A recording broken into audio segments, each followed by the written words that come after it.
And I think that's always been at the core of me, is it's not necessarily like a jazz or classical thing. It's just good music.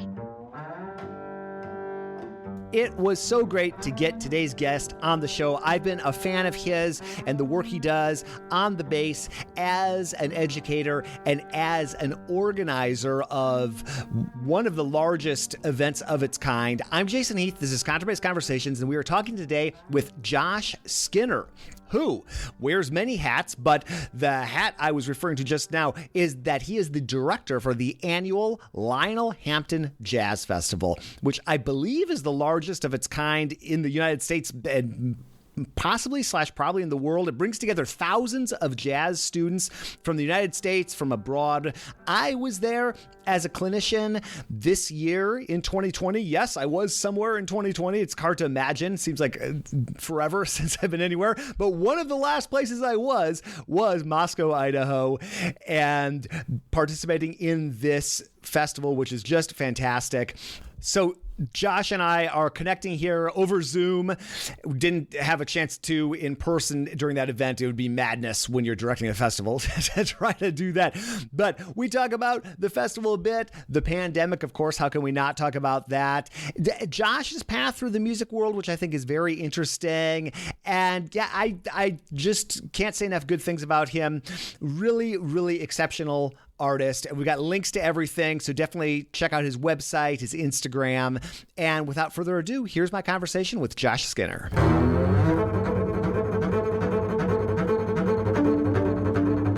All right, so at home. Aren't we all? I was just thinking, one of the last meals I had in a restaurant, probably for some time, was with you. And that was a good meal. So I appreciated that then, but even more so now. I mean, I think I went out with my wife like once after that and maybe twice. Yeah, things changed quickly, didn't it? Things change so quickly. I mean, I'm sure you've been thinking about that. I know I've been thinking about that. But yeah, it's just absolutely phenomenal. Because after I was at your festival, I drove to Spokane, which thank you for setting that up. That was awesome. Like me and a few other people. Boy, the people that work for the festival that make that drive, that's not nothing. That's like a solid chunk of time. So I was very appreciative of that. Flew to Pittsburgh, and I don't even think anybody was even like really talking about the coronavirus at the Pittsburgh Bass Symposium. So that was like March 1st, I think I was at that. Came back to San Francisco. I started reading some alarming stories. And then, I mean, we've been locked up since the 10th, something like that here in San Francisco. How are things where you're at? Yeah. So the side of the story that you probably didn't hear, because I was trying to keep it under wraps. So we had like a coronavirus scare at the festival. Oh no, really? And we just didn't know. So it was like, it wasn't going to do any good to like start talking about it with people and scare people. But what happened was one of the Seattle schools. So that first case that broke in King County in Seattle, there was the nursing home and then also the high school student. So we had a band and a choir attending from that high school for Jazz Fest, but they had been vetted. They went through the whole process before they even came here. But we didn't it freaked everyone out because that news broke Saturday morning. And so it was like an early 5 a.m. call for me just saying, hey, we need to look into this. So of course, start that process of meeting with everyone, and lots of phone calls, lots of meetings that day. It was definitely a jazz fest that I didn't get to go see a lot of things this year because I was on, an infectious disease control conference call with, county officials and regional officials and trying to assess what was going on. And so that was a little bit of a scare because it was all so new at that point. No one really knew. And so my daytime, I was trying to get sound checks going. I was hoping student performances were going well. And then I was dealing with like, this about 4-hour chunk of phone calls throughout the day to, assess, do we need to shut down the festival? What do we need to do is really what it came down to. So I think by that time you were on the road. I think I was on the road at that point. Well, and we didn't really, even though, you'd been seeing reports from China, like nobody was, I think it's safe to say the vast majority of people weren't expecting what we're now in, right? Right. Man, so you've been thinking about this for a while. Well, and so it hit that weekend, and we didn't know. And, thank goodness, we got through festival, we got everyone out of here safely. Things ended up for the best, but then it was that following week that everything started to unfold nationally. Mm-hmm. And of course that hit like our university spring break. It hit many university spring break. So I kind of told my bass students before they were leaving, I'm like, hey, just take your axe with you, take your bass with you. Good advice. Like who knows? Luckily they did. And yeah, of course, online school, online bass lessons, online everything. And so it kind of hit that following week for us. So right around that March 10th, 15th, that week was kind of the big turning point, I think, for us and nationally, that we knew everything was going online. Well, so had you taught a lot of online anything or online bass prior to the last chunk of time? So I started teaching online, like remote lessons for Eastern Washington University. So it was 3 or 4 years ago.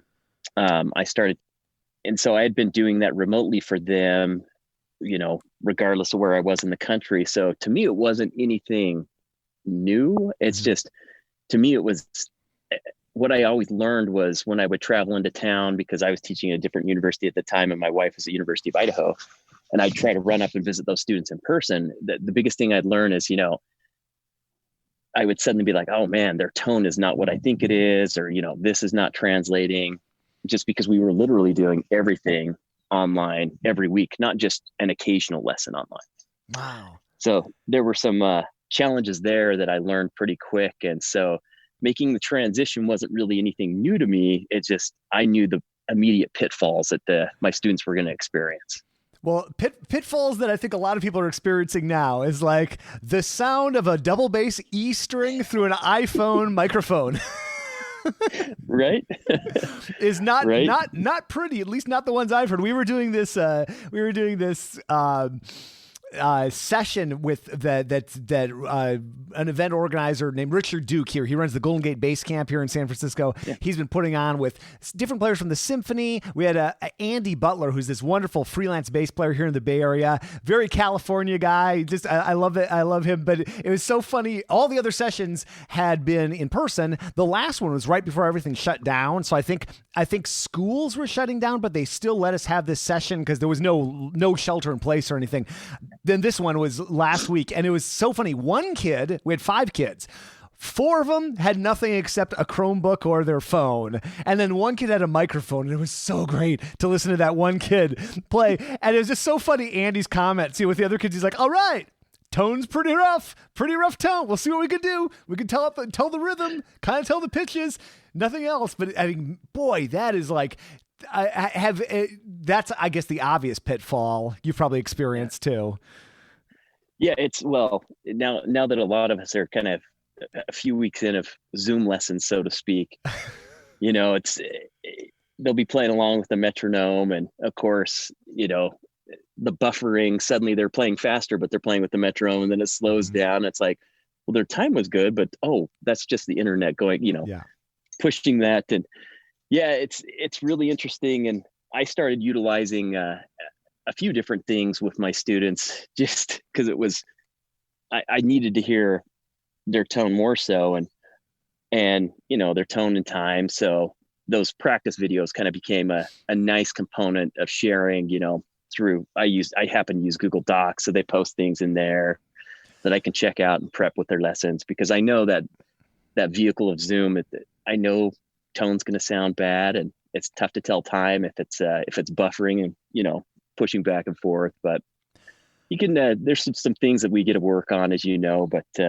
it's always a challenge. No, I know. Well, that's the thing. What you're doing there, I will be interested to see if more teachers do what was the phrase you used where like they record and you watch before, like practice videos. Yeah, Yeah. Like that makes so much sense to me, because then you have all these problems in Zoom or Skype or FaceTime or whatever you're using that, okay, you can, even with your iPhone or your whatever, you can get a much higher fidelity recording, one that has dynamics that you can has more consistency. And then like, okay, let's say you do that and then you watch it back, give them some written comments. You could even shoot a video telling them a few things, then maybe get together and it's more like a chat about how things are going and maybe play a little bit, but to like try to totally replicate. And I mean, I get everybody's trying to figure this out, but to totally replicate that experience, I mean, there are some ways that technology is great, like being able to share videos like that and be able to watch the student do it a few times, or you film a video of you doing something, they can watch that. I mean, it'll be interesting to see how people adopt, but people are just so used to doing things a certain way, where the hour-long weekly lesson is such a fixture in, my education, pretty much every musician's education, but it's, the limitations of that are, especially remotely, I think everybody's finding out. Yeah, it is a challenge, but I definitely trying to get my students to utilize different resources that will make them sound better. We can get a more realistic perspective, and I think every time I teach an online lesson, the last 3-4 years, every week I trying to find one other thing. I'm like, okay, how can we make this a little bit better? Because it's not ideal, as we know. Mm-hmm. Have you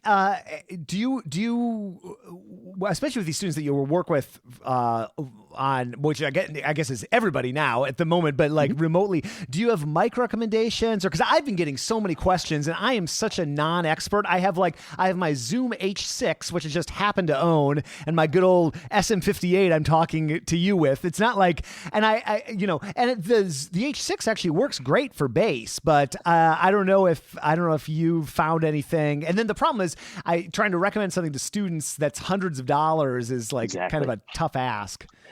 Yeah. And that's kind of what I've been avoiding, is asking students. It was kind of interesting. I heard colleagues, not just here, but kind of across the country, like, well, you need to go get this microphone. You need to get the Scarlett, 2-channel. And it's like, man, you're asking them to drop, $500, $600, $700, and they don't have it. And for me, I mean, that the video quality and audio quality of a video on their phone is quite a bit that provides enough to diagnose. And so I really haven't been making recommendations. If a student comes forward and says, hey, I'm thinking of, getting a microphone, or I'm thinking of this, often I'll direct them to some of those USB microphones from Apogee or I think it's Blue. And we have a great audio engineer, and often, just to be honest, I send them to him send students to Dave, because the reality is he's in the know, but I'm like, man, if you're not going to use it beyond this, we're cool. This is temporary. We're going to make it through it. Save your money, save it for a bow. That's going to make a bigger difference in the long run. So that's good advice. Save it for an amp, whatever your equipment needs are, because that mic might just be a temporary thing. Yeah, and it does help, but it doesn't, like, it's still, the frustrating thing is the quality of pretty much any contemporary smartphone, if we're not doing video conferencing, for me, it's more than adequate to see what's going on. I mean, sure, their bass might not be as billowy or high fidelity, but it's nothing like trying to listen to like I can't even tell the difference between an A and an E string on the through Zoom a lot of the time. Yeah. Well, I guess we're in strange times now, but I appreciate you bringing me out, and I learned a while ago, I don't try to interview the person organizing the festival at the festival. That's not a good time to connect, because there are other things you need to be doing. But thanks for being down for chatting. And I think the first time we met was at a festival, actually. I think 4 years ago or so in Prague. Yes. the Bass Europe, sadly might be one of the last Bass Europes. We'll see if that comes back. But where were you teaching at the time? You were in Utah, right? So I was at Utah State University. Okay. Was that 2016? Yeah, I think it was 2016. 2016? Yep. Jeez, Yep. that seems like a decade ago. Yeah, I was teaching bass and some jazz studies courses at Utah State University. And yeah, we met at Prague. I was out there to give a recital and a presentation, kind of a couple different things there. And that's the first time we met. And how, well, actually, let's rewind all the way. How you grew up, now remind me, was it Phoenix area? Is that what? So I'm a Mesa, Arizona born kid. Okay. So lots of ties to the Phoenix metro area. Ended up in northern Utah, actually, is where my parents ended up. Went through a great string program, a massive string program there, and really started as a classical bassist. A little bit late in life compared to some of those young Suzuki cats. Sure. But started as a classical bassist and kind of went really quick with my first teacher. And it was that transition from cello where I started. I'm like, man, this is terrible. I don't enjoy this. And my buddy was playing bass. And so between that 8th and 9th grade year, my buddy's like, hey, let's do some bass and you should do that. I'm like, cool. And so of course I joined orchestra and as bass, and I really enjoyed it, really loved it. And of course he took off and quit orchestra, but I stuck with it. And my teacher that got me started there, she happened to be the actually quite a few books, quite a few day 2 books she did, Debbie Monday. And but Monday and McAllister, they had a machine going there with strings. And so when I was in high school, my freshman orchestra, I think there was like 8 or 9 bass players. It was just freshmen, and I mean full orchestra. You're talking at least 12 violins, first, seconds, 12. So it was a big string group that I kind of grew up in and went through the ranks with. And she got me started and passed me on to my next teacher, who was the principal of the Utah Symphony. So I would drive down every week for a lesson from him. How far were you from Salt Lake City? So Logan's about a 90-minute drive. Okay. If you're 90 minutes north of Salt Lake City. So I think it is 90 miles or something like that. How'd you get into jazz? When did that happen? Was that happening in high school, or when did that? No, funny enough. So massive string program under a director named Ted Ashton. And he, it was huge. And, national ASTA teacher, teacher of the year, just a massive program before he retired. So I felt lucky to go through that. And I, going to college, auditioned a few different things. And I ended up staying close to home at Utah State University for my undergrad. And it was kind of one of those things, big orchestra program, didn't know much about jazz. And I just remember my first week of undergrad, I just knock on my window in those practice rooms, a tiny little window. And there's this guy kind of standing there knocking at my door, and kind of pop out. He's like, you got an audition tomorrow at 12:30 in room 104. And I was like, cool. I had no idea. So I showed up, and it was jazz band auditions, and man, I got worked big time. I had a little bit of jazz exposure for that, but not like it was not good. Okay. And they stuck me in the band with all these upperclassmen, and I just got worked that year. And it was talk about baptism by fire. It was definitely one of those of just like, hey, learn to play a quarter note, learn to read chord symbols and slashes, that type of thing. So that was really my, baptism by fire of jazz. Wow. Did you like it? Because you ended up certainly stuck with it. I did. I really enjoyed it. And I think that's always been at the core of me is it's not necessarily like a jazz or classical thing. It's just good music, you know? Yeah. And I did stick with it. And so one of the things that I started to really get into is I started to play, you know, jazz ensembles that were, you know, available to me in Utah during my undergrad. Started to, you know, gig in addition to what I was doing with orchestras. And so that kind of planted that seed. And there were just a lot of great experiences. That director, Larry Smith, that kind of pulled me in for that audition. He was great. There was this series by the GAM Foundation down in Salt Lake City that it was, at the time, it was called Jazz at the Sheridan. And they would send tickets up to Utah State. And it seemed like there was only like 4 or 5 of us that would go down every time they had it. And, you know, I'd say it was like every 6 weeks they'd have a concert. But I remember seeing Diana Krall. I remember seeing like Joshua Redman, Monty Alexander. And the list went on. They were all these incredible musicians that were coming into Salt Lake. And the room was not that big at this hotel. And so we always had great seats. And that was one of those experiences. It's like, nice, I can go hear the Utah Symphony some weekends for free. And I can go hear these incredible jazz artists for free. And that was a big deal to me. One of the other things that was a massive influence during my undergrad is Larry Smith. Every February, we would prep to go to this jazz festival. And he's like, yeah, there's this jazz festival up in Idaho that we're going to go to. He's like, I adjudicate at it. And he's like, it's run by one of my old classmates. And I'm like, cool. So come to find out, this old classmate is Dr. Lynn Skinner, who's my dad's cousin. And I don't know Lynn very well at the time. And so we're bringing our college band up, and it was a great experience. You know, we had opportunities to perform as soloists, as big band, as combos, and support our peers that were doing solos, that type of thing. And then kind of culminate with all these different workshops that they had there. And I mean, I remember meeting and, you know, hearing Ray Brown Trio. You know, it was just like one of those experiences, you know, John Clayton, his ensemble at the time, and Lionel Hampton Big Band with Lionel there.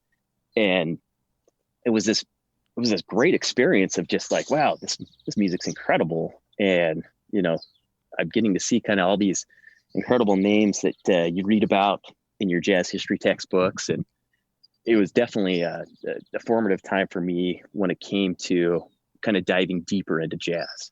No. And how cool that you ultimately ended up there, you know, yeah, working right?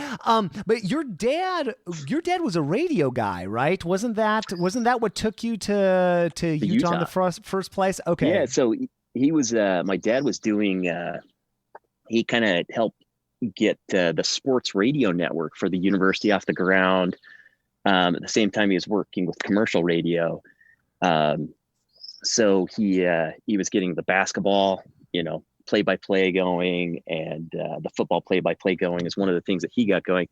So I grew up in a radio station, you know, seeing all these different types of music, you know, from at the time, you know, calling it classic rock, or they'd have, you know, these contemporary Christian radio stations, and there was all sorts of music coming in. But what was fun for me is I would see all these DJs, and it was before everything was automated too. So, you know, the old cart machines, I remember getting paid to go get the old carts, put them on the magnet, erase them, listen to the DJs, you know, cut commercials, and fun environment to be in, just to see all sorts of different music and to kind of see that side of the music industry. What a cool background, and what a cool connection, you know, familial connection, even if it's a little bit distant, to this person right. who had got the jazz festival, you know, so influential. As you were finishing up your undergrad, I mean, did you think, what did you have in mind for yourself? Did you think you wanted to end up teaching at a college, or like what was in your mind at that point? You know, I didn't know. And that was the thing is, I was super young. I was finishing, you know, my degree with performance and education there. And I just didn't know.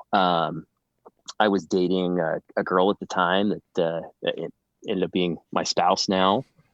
So we were super young when we met, when we started dating, when we got married.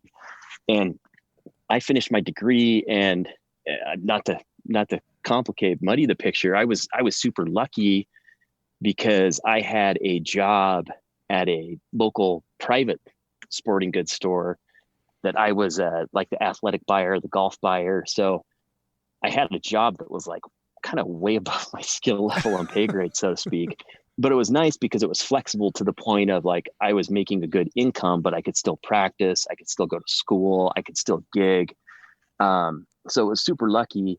And so it was kind of like I was in this holding pattern of what am I going to do? Do I want to go, be an athletic sports rep for whatever, for a Nike Golf, or whatever company, was at the time. Or do I want to kind of pursue this music career? And I was still a little unsure.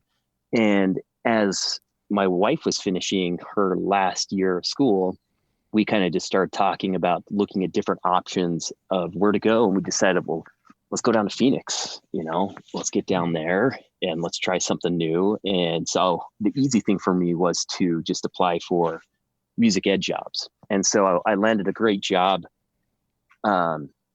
teaching kind of a little bit of a catch-all. I was in the Phoenix area for the school district. And I ended up teaching like 6th, 7th, 8th grade, general music, strings, band. And then in one of those years, I even ended up teaching a little bit of like after school choir. Wow. Even had like an after school mariachi group. Whoa. Because Cool. there wasn't like a jazz ensemble. And so it was kind of this catch-all music ed gig in a very underserved West Phoenix area. Man, I had a riot. It was kind of that experience of, this is really fun. I was having a great time with the students, 6th, 7th, 8th graders. We were trying new things when it came to like, digital audio workstations, when it came like with GarageBand and general music. With the strings, we looked at a lot of really just material that some of them had grown up with. So mariachi made sense with the students that I had. And so we just were exploring all sorts of different types of music. And I was there for, I think my first year, I knew I wanted to go back to grad school, but I wasn't quite ready to do that. I was gigging quite a bit in the Phoenix area, all different types of music, some pop stuff on electric bass, doing some orchestra work with the bow, playing a lot of jazz, and landed a couple of weekly gigs in Scottsdale. And one of those was with my wife, and it was so much fun to be making music like every week, in addition to the teaching component. And so that's when I started to kind of like look around at grad schools, and I noticed that John Clayton at the time had become affiliated with the Lionel Hampton Jazz Festival, which I was familiar with at University of Idaho. And I knew he was going to be associated with the Jazz Festival. And I was like, might be kind of cool to apply up there for a master's program and get involved with Mr. Clayton and a couple of the other bass teachers in the region that I just kind of informally knew about. And so that's actually what ended up happening. So instead of staying in that Phoenix area, we got out of there after 2 or 3 years and ended up at University of Idaho and worked on it was kind of a double master. I did one in performance and one in music ed, because at that time I was kind of unsure what I was going to do. And it was one of those interesting experiences of I just didn't know enough. And so I was taking everything in, and it was a great experience. The orchestra was very large at the time, and a lot of great bass colleagues. There were a couple bass grad students here when I was here. And it was a great experience just to kind of get performance, classical performance, jazz, and just have all these experiences. And so that's kind of how I ended up doing a grad degree at the University of Idaho. And then I also got involved with the Jazz Festival during that time, doing a variety of different kind of responsibilities. And so they had me in the office kind of with my TA-ship, doing a few little things from basic contracting for adjudicators to, kind of helping look at some of the educational components of the Jazz Festival. So it's just like little bits here and there during my grad degree of getting a better understanding of what the Lionel Hampton Jazz Festival was about. Wow. And fast forward to your running it, which I want to hear all of what I know a little bit having gone, but I'd love to hear more. But just you personally, like how do you end up in Utah then? Was that job opened up? You applied for it? Like what happened after that double master's? Yeah. So after I finished when I was coming to the end of my master's, it was one of those things that, so John Clayton being associated with the festival, I had great interaction with him during my master's degree at the University of Idaho. And there was a new faculty member that was hired my first year of my master's. And that was another huge component of why I went to University of Idaho, is everyone said, oh man, this guy named Vern Seelert just took over the jazz studies program. And everyone just said, he's kind of the guy in jazz education if you want a great experience. And I was like, great. And it was the first year during my master's, Vern Seelert had taken us up to a tiny little jazz festival, Eastern Washington University, and they had a guest trio there at their jazz festival that presented a master class. And I didn't know who they were. I didn't really know them. I just remember Vern saying, hey, this master class for this rhythm section trio is going to be incredible. You should go check it out. So I went and sat in there, and they played a song before they said anything. And I was absolutely blown away. And I'm just like, who are these cats? Who's playing here?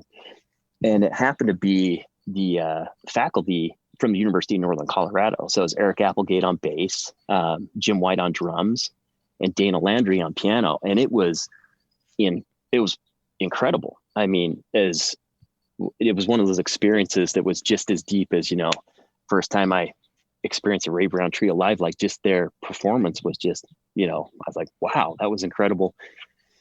And I just remember talking to Vern going into my second year.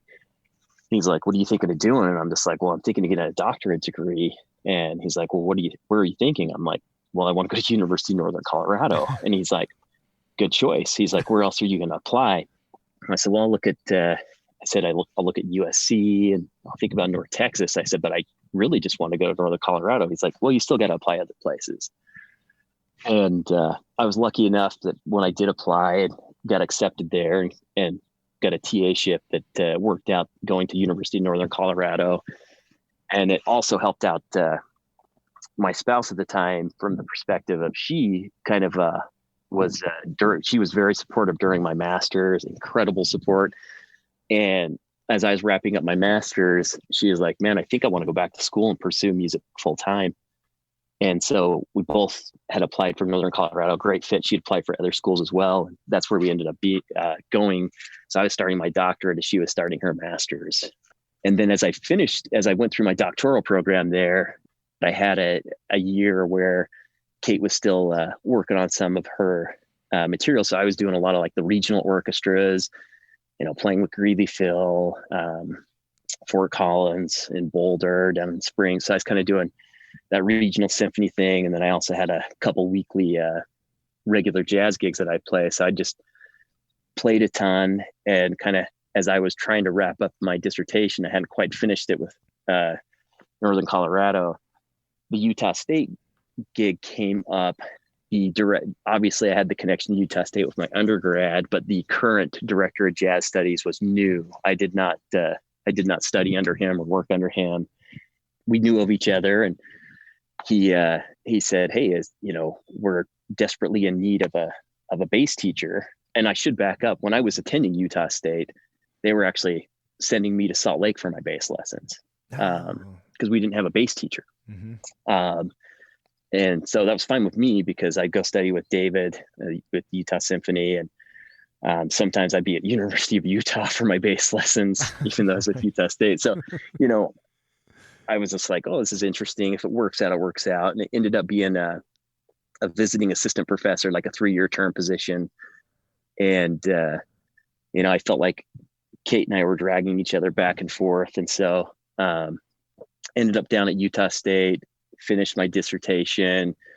I was teaching full-time for them as their bass professor. And I was teaching like jazz history course, some combos, jazz improvisation, still playing a ton.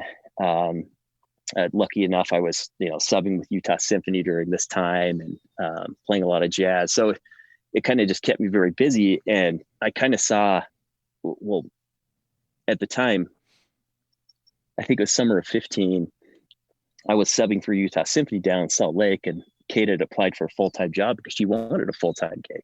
And she called me. I was returning from a Deer Valley series with Utah Symphony. She's like, "Hey, I just I got an interview with University of Idaho as a finalist for the jazz piano gig." I was like, "Awesome." And I was like, this is going to be one of those things where, she's for sure going to get it. And I'm kind of going into my last year of my term position at Utah State. And she did. She ended up winning the gig, which I was super excited for her. So that was kind of the first year of us being in 2 locations and with a very young son and kind of balancing life between 2 universities. So I knew I wouldn't be at Utah State long because of Kate's gig. That's awesome. So living apart or being in 2 locations like that, like how does one get from Utah State to the University of Idaho? That I'm guessing that's not a direct flight, nor a short drive, but maybe I'm wrong. Yeah, I think drive time, I always forget, like drive time from Moscow, Idaho down to Logan, Utah. I think it's like 12 hours. Okay. It's a solid day. Yeah, I think it is. I can't remember. But funny enough, it is a direct flight. Whoa! So it's from Salt Lake. So from Salt Lake to Lewiston, Idaho, and Lewiston's about it's just under a half hour from here. Yeah. Okay. And so it worked out. It was a rough year. We got a young son, and he was our boy Thad was hanging with me down in Utah for that first semester, and then my second semester. Talk about moving things online. A lot of my courses were online I can't even remember why, but they just ended up being online. So literally one of the only things that I needed to be physically on campus for was actually bass lessons.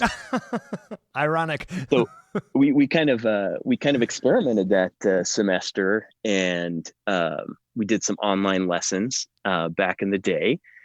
And so I guess that's truly my first foray into online bass lessons. But I would fly up from Salt Lake up into Lewiston and take that short drive and try to be in Moscow as much as I could with Kate and Thad, and then go back down. And so I can't remember the exact number, but my little boy flew every week with me. Wow. And at the time, he's an infant because he was born January of, I guess this would be January. He was born in January of 2016. And so that was that fall of 16 that he was going back and forth kind of every week or every other week with me. And the main reason why is I had family still in Logan, Utah. Mm-hmm. So it made a little bit more sense. We don't have any family up in the Moscow, Idaho area. So he was making those flights, and the flight attendants knew him, and he was the golden child for how to act on a plane for sure. So better than most adults. Oh, wow. That's talk about lucky. Yeah. That's not everybody's child plane experience. So, wow. Yeah. Well, you have what seems to be a very interesting gig, and so like questions I asked Christian Fabian, which he'll answer, but which it says we're talking about Moscow, Idaho, and the Lionel Hampton Jazz Festival. The question one might ask is, how did Lionel Hampton come to be associated with the University of Idaho?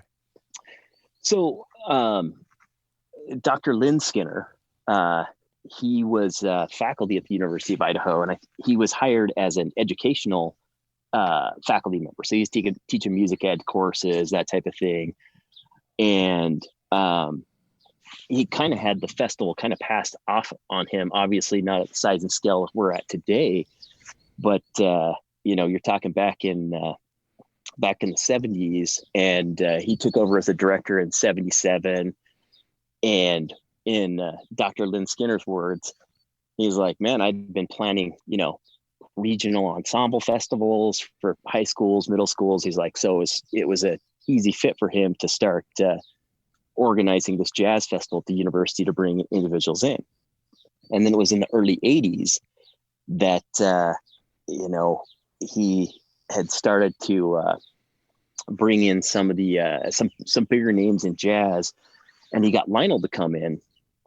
And Lionel was, in Doc's words, just a little bit awestruck, just how incredible the students were and how engaged they were with jazz, and just how kind of in the know they were for jazz for being such a remote part of the country. And he had the time of his life, is how Doc kind of described it. And from that moment there, Lionel started coming back every year. And then that relationship really evolved into a very personal, very close friendship with Dr. Lynn Skinner and Lionel. And the festival started to grow. The School of Music ends up being named after Lionel Hampton. So it's the Lionel Hampton School of Music at the University of Idaho.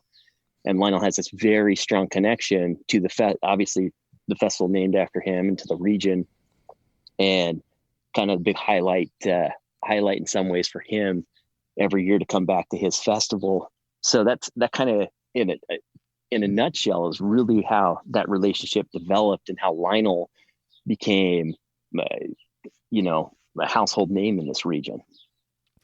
It was really cool to just walk around for those few days that I was there, and just sort of, people seem so proud of that festival and in town, and both people associated with the university and the volunteers at the festival, and even like at restaurants, chatting with people. They like, what a cool and unique offering. Because it's the largest of its kind, right? The largest educationally oriented jazz festival, certainly in the United States, right? Yeah, definitely. I mean, it's always vying to be that the largest of that kind. I don't know all the statistics and data. I mean, anything that would be close to it would be like, Nevada, Reno, or UNC Greeley. But yeah, we definitely have like one of the largest educational jazz festivals, maybe throughout the world when you start tallying up the numbers, but pretty incredible festival when it comes to that, and a lot of investment from the community. And I think that was the interesting thing to me, is when I took over as the director for the Jazz Festival, I would be on an airplane and, talking with someone about what I do, and like, oh, Lionel Hampton Jazz Festival. Oh, I went to that. I went to that with my choir in, 1979. And it seems like no one could remember University of Idaho for a little bit, but they all remember the Lionel Hampton Jazz Festival and their time at the University of Idaho. And so it's kind of been a fun thing to hear people talk about that connection from all ages. I had a guy working on my garage door, and he's like, oh yeah. He's like, I did the Lionel Hampton Jazz Festival every year growing up. He's like, that was incredible. And so it seems like everyone I come across, had an experience with Lionel Hampton Jazz Festival. Oh, well, I was having a great conversation with a high school teacher in the Seattle area, and I'm blanking on his name now, of course, but I think he went there as a student and has gone almost every year as a teacher. It's something like 40 years or something ridiculous like that. Can that be right? Yeah. Yeah. Okay. I'll look him up. I feel bad now. Forget it. But like, it's just, what a cool. And then, and some of these students I was talking to, they'd been 2, 3, 4 times. And I also love, it was really interesting to see who there are a lot of Canadians that come in. You had a lot of people from Eastern Washington, all over Washington. In fact, a lot of Seattle area, Eastern Oregon, right? The regional pool is pretty phenomenal. Right. So we traditionally will pull from, Washington, Oregon, Idaho, Montana, just because of how all the states fit around us geographically. And a big chunk of those talking United States first, big chunk of those are coming from Seattle or Portland. So very West Coast edge. And then we do get a lot of Eastern Washington, Oregon schools, a lot of those Western Montana schools, Idaho, getting them all the way clear down to the south edge of the border. So 12 hours away. And then we get a great following from the Canadian schools. And that, some of those directors, like you said, have been coming for 20 plus years. Yeah. That is so what is your job? What's it like organizing something like this? Because I know that you're also teaching bass lessons but the bulk of your job, it looks like, at least to me, is the festival, right? Organizing this. Right. So bulk is actually, preparing this festival. It's always funny to me when you talk to someone that doesn't understand like a festival of this scale. They think you can kind of throw it together in a couple weeks and then they start like seeing all the inner parts and like, oh, this takes a long time and a lot of planning and preparation. And it really does. I'm super grateful for my experience as a student experiencing the Lionel Hampton Jazz Festival as doing small tasks and having been brought back in other years as an adjudicator and as a contractor to kind of work on different parts of the Lionel Hampton Jazz Festival. I was also very grateful for my experience at Northern Colorado. Part of my TA-ship was helping with their jazz festival. And so it kind of gave me this overview, a very wide scope of how festivals run, the pitfalls to avoid that type of thing. And so a lot of the time with what I'm doing now is I feel like we're kind of in a refinement era. And I feel like this next coming festival is really going to be the first that we've kind of refined kind of some of the old, I don't even know, old baggage, so to speak, some old tradition that just didn't make sense, or, that's how they've done it for 20 years. So kind of just refining things to kind of update with the times and technology, so to speak.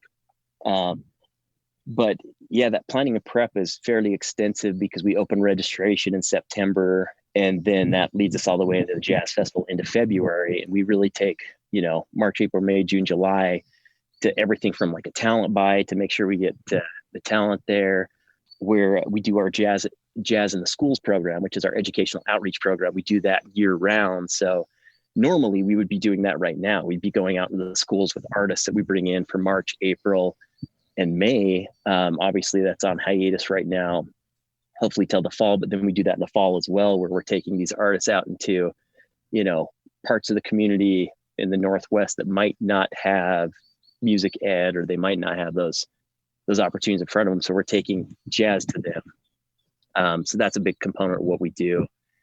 But that planning and prep is pretty extensive. Everything, talent buy, catering, logistics, it all stacks on each other. It's surprising how big that can grow and how quick that can grow. Yeah, I can't even imagine. I mean, just even like organizing the rides alone. Like I was talking, like figure out what artists need to go to Spokane and when. And of course, we had lovely weather actually those days that I was there. But I know that an event in like February in your area of the country, you're rolling the dice a little bit with the weather sometimes. So I know it can be pretty hairy getting in and out. Yeah, it's funny you mentioned that. So that was incredible weather. Yeah. Like today is the first day that I feel like we kind of got back to that incredible weather. It's just kind of been rainy and cloudy, but we joke about Jazz Fest being, it's going to snow that week. Of course. It's just kind of a joke that's always happened. And it does. It seems to snow every week during our Jazz Festival into February. Well, it's interesting. If you look at a map and you don't know anything about the area, you might, I mean, you could see that the university's there, but it was interesting visiting the town and then talking with you about just like how much is going on just in Moscow itself, but then also like the greater region. I know you do a lot of playing. You keep up, you're driving to Spokane to play with the symphony semi-regularly, right? Like what are you doing playing wise, or what opportunities are there for somebody like you playing wise? It seems like you're able to really keep that aspect of what you do pretty active. Yeah, I think it's been kind of weird in our current situation. It's been one of those like, wow, I was really hitting the pavement pretty hard and on the road quite a bit. And yeah, so I mean, I sit principal chair for the bass section at Walla Walla Symphony, and that's a couple hours from here. Mm-hmm. And to get, one of those regional orchestras, great musicians, great organization, right in the middle of wine country. And so that brings us about, 8 concerts a year that I'm involved with. And then I sub quite frequently, like you said, with Spokane Symphony. That was supposed to be a big chunk of my April, and incredible, bass section, really fun individuals up there. And then also jazz, just in this region, jazz wise, I think just because of the Lionel Hampton effect, so to speak, there's all these clubs, restaurants, and, other things that provide opportunities for musicians that maybe in a size and setting of this, that's similar to this, that they wouldn't have. Fun club just across the border, since we're only a couple miles from Washington, is Rico's, and they've had live jazz. I don't know for how many years, but one of the oldest jazz clubs, kind of for sure in Washington, but in the region. And they have live jazz usually at minimum 2 nights a week, and sometimes that expands out to 3. So there definitely are opportunities, from Spokane down to Moscow, Lewiston, Walla Walla. So good 2.5 hour radius of lots of great opportunities. Wow. That's cool. Well, it's a struggle for me to find jazz here in San Francisco a lot of the time. So wow. So thank you for chatting, by the way. This is fun to do, and it's fun absolutely. To like, hopefully we'll get a chance to see each other in person again. You're right. Sooner rather than later. And I don't know if you're planning on going to the ISB convention next summer, but that'll be like I'll never be so grateful for a live event, right. So it's just crazy. I just usually like to close out with some sort of advice do you have any advice for your younger self? Like if you go back and talk to 18-year-old Josh about music, because how old were you when you started bass? So high school age. Okay. And I think the thing that I think about, and this seems cliche in some ways, but I remember very clearly visiting Lionel Hampton Jazz Festival when I was a college student, and talking to Ray Brown, talking to John Clayton, talking to, Christian McBride. And I was hungry for knowledge, and I didn't know where to get it from necessarily, because there was not a jazz bassist in Utah, in the northern Utah area, that I knew who to seek out to, really. And John Clayton said to me, man, join ISB. You got to get plugged into the community. And I was just like, ISB? I'm like, you got to spell this out for me. And so he did. And I think it was literally at that moment I went and joined. And that was like really plugging me into like resources that were not available to me. So to me, if I were to tell my young self, it's like, you got to get involved with the bass community. It doesn't matter what style of music. You got to know what your peers and colleagues are doing. And it's the advice I give my high school and college students, like, get plugged in, see what they're doing, because what they're doing is incredible. What the high school kids are doing is incredible. And so get plugged into the bass community as soon as you can. Yeah, that's really good advice. That's something that, like, I remember my first exposure to ISB too. Like, we're roughly the same age. I think, I was growing up in Sioux Falls, South Dakota. So, not the smallest place in the world, but certainly not the biggest, pretty removed. And I remember, like, opening that up, this is well before anyone had internet, and just being like, whoa, look at this, and even though we have all these additional resources now, there's still that I still get that feeling when I open up that magazine, and certainly go to the convention. And so, yeah, that's good advice. Yeah. And it's, for me, it's like, I look at the ISB convention and I'm like, man, I would have loved to, as a high school student, gone to one of these things and just played at some of the, the young bassist, workshops that they had, just to hear some different things from different teachers. It's not that anything my teachers were saying was bad. It was just getting more. Yeah.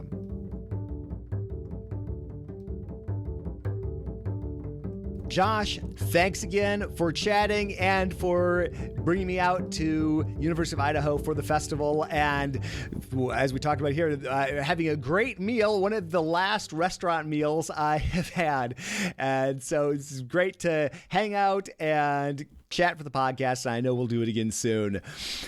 I try my best not to edit these outros too much. I figure you've gotten this far, you can hear me sort of stumble and foible. And so, if you've listened for a while, and especially listened to the end, you'll know that I typically sit down and I do these intros and outros in batches. So this is number 4 of the day. And I think that I didn't speak a single word today until maybe I said hi to my wife before she left, but I didn't really say any words until I started speaking here. And do you ever get that feeling where you don't know, like, what kind of mood you're in until you actually start talking to somebody?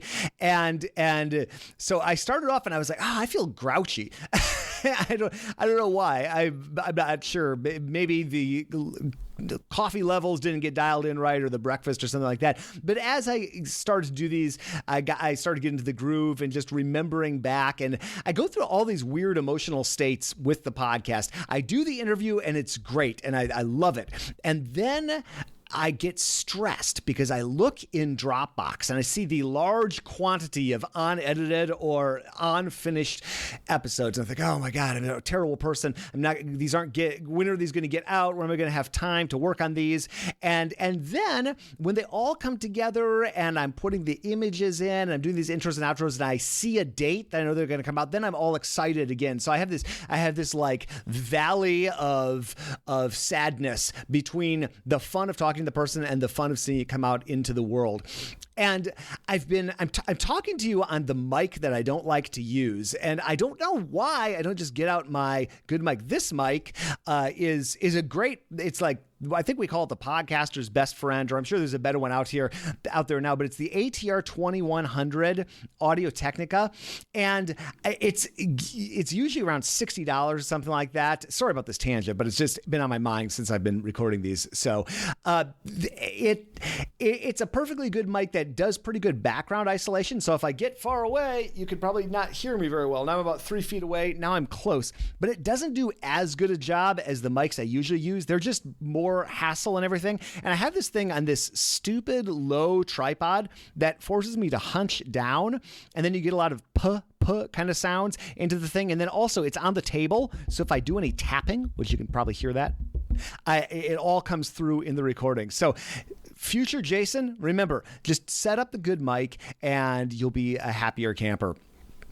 One of the many challenges of this solitary feeling activity that is podcasting. But it makes it feel, how's this for a segue? It makes it feel less solitary when I hear from people who listen to the show. And I'm just so appreciative when people reach out, whether it's just to say hi, I love that, or to suggest a guest or even a topic to dig into.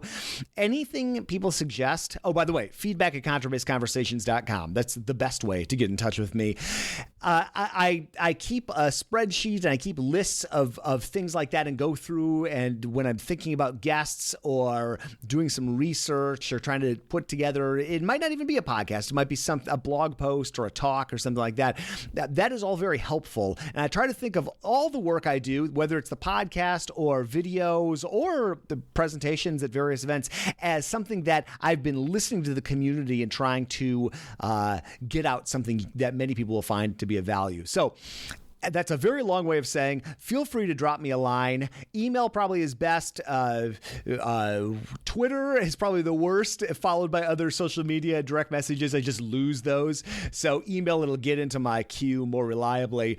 But I love hearing from people. It's a fantastic and strange, I must say, morning routine that I have. I open up and I feel like I'm kind of the Dear Abby, if you remember Dear Abby, of the bass world in many ways. Hearing from people from all over the world with very specific questions about string height or the varieties of strings, or just hearing about their paths and their lives. And it's really cool. It's just a fun thing. I wish everybody could experience that.